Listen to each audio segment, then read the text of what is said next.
6 వ్యక్తుల మీద ఈరోజు ఎఫ్ఐఆర్ చేయగలిగారు.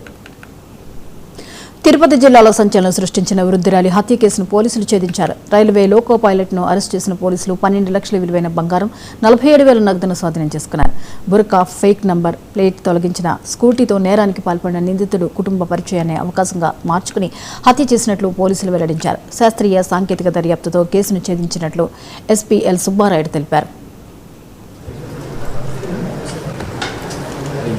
కాలంలో తిరుపతి రూరల్ పోలీస్ స్టేషన్ లిమిట్స్లో 69 సంవత్సరాల రుద్రాల్ని మట్టుఫర్గైన్ చేయడం జరిగింది.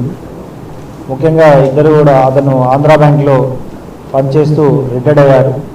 భర్త జస్ట్ ఆ రోజు బయటికి వెళ్ళడం జరిగింది.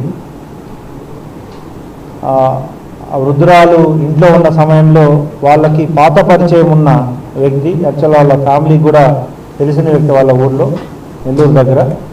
సో పరిచయం ఉండి ఇంటికి వచ్చి పాత పరిచయంతో ఆమె దగ్గర ఉన్న నగలు, కొంత డబ్బు కోసం ఆమెను హత్య చేసి ఆ నగలను తీసుకెళ్ళడం జరిగింది. ముఖ్యంగా ఈ రూపేష్ అనే వ్యక్తి దాదాపు 15 సంవత్సరాల నుండి లోకో పైలట్గా నెల్లూరులో పనిచేస్తున్నాడు.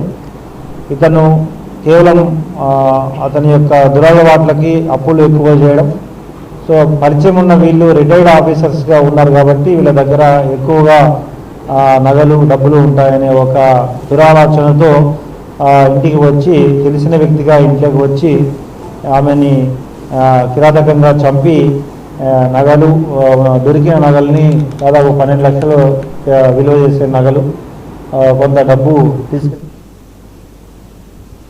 ఏలూరు జిల్లా నూజివీడులో